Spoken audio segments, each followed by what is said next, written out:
Students, welcome back to the chapter metallurgy. In the previous module, we have studied about the concentration of ores by gravity separation and magnetic separation. Now, in this module, we will be studying the concentration of ores by Froth flotation and leaching. Next, we have one more concentration method that is called as the Froth flotation process. Froth in the sense foam, flotation is nothing but floating. So this method is used for the concentration of any sulfide ores such as copper pyrites, that is UFeS2, and we have one more sulfide ore is there, that is called as zinc blende ZNS and galena PBS. This method is based on the fact that the surface of the ore particles are preferentially wetted by oil, whereas gangue particles are wetted by water. In the sense, whatever the ore particles are there, those ore particles will be adsorbed by oil, whereas gangue particles are wetted by water. Hence, gangue will be settling in the bottom of the tank. Now let us discuss this Froth flotation process. During this operation, the powder ore is taken in a large tank containing water. It forms a suspension. To this suspension, the collectors such as pine oil or xanthates are added. Later, Froth stabilizers such as chrysols and aniline is also added. Later, the mixture is completely agitated in the presence of air. Agitation in the sense mixing. Okay, so we need to mix this complete mixture in the presence of the air. As a result, we are going to get the froth which contains ore particles, and this froth will be floating on the top of the tank. And whatever the gangue particles are there, those gangue particles will be settling at the bottom of the tank. See, so at the bottom we have some muddy like thickness is there, no? So that is called as gangue. Gangue is nothing but impurities which are present with the ore.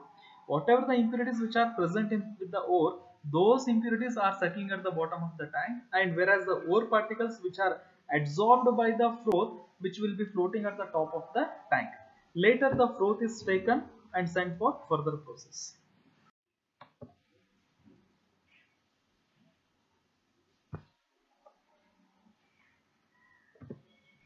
Sometimes the mixture of two sulfur ores can be separated by using one or more chemical substances called as depressants. So here the best example is that you can separate out the mixture of lead sulfide and zinc sulfide by using sodium cyanide. In the sense here sodium cyanide acts as a depressant.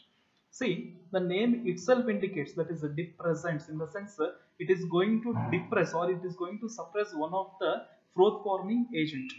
And here in case of that is a combination of zinc sulfide and lead sulfide, so if you want to separate out both zinc sulfide and lead sulfide, you can use a sodium cyanide. So here sodium cyanide selectively, in the sense it is going to allow the formation of only lead sulfide froth, whereas it is going to inhibit the formation of the zinc sulfide froth. So when the sodium cyanide combines with the zinc sulfide, see, whenever there is a sodium cyanide, so this sodium cyanide is going to combine with the zinc sulfide. It forms in a soluble complex, and thus it prevents from the formation of froth. So we have a chemical reaction. So this is sodium cyanide. It is a depressant.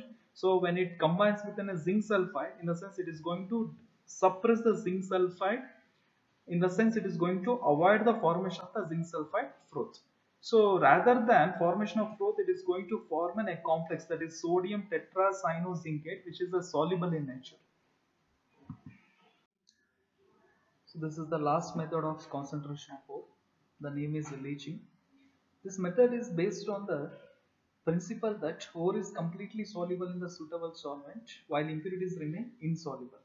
In the sense, when you take the ore particles containing some impurity, and when it is taken in a suitable solvent, the ore is completely soluble in that particular solvent, whereas the impurities will remain insoluble. Concentration of bauxite ore can be done by leaching process, or it is also called as Bayer's process. During this process, the powder ore is treated with hot concentrated sodium hydroxide solution at the temperature of 473 to 523 Kelvin and 35 bar pressure.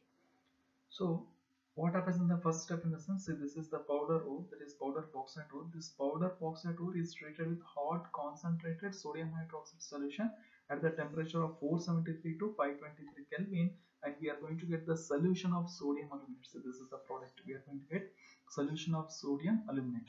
Along with this product, we are going to get some impurities like iron oxide, tin oxide.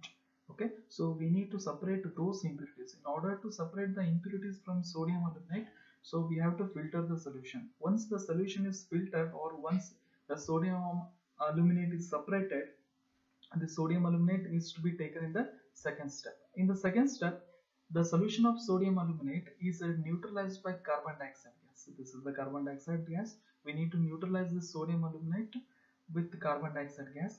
After neutralization, at the same stage, we need to add hydrated alumina, freshly prepared hydrated alumina.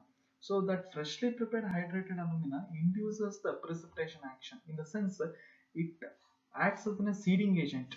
So after treating with a hydrated alumina, we are going to get the precipitate of hydrated alumina. So this is the product. We are going to get the product, that is precipitate of hydrated alumina. And along with this, we are going to get the byproduct, that is sodium bicarbonate. At the third step, that is whatever the precipitate of hydrated alumina is obtained, so that precipitate of hydrated alumina is heated at 1470 Kelvin to get pure alumina, that is Al2O3.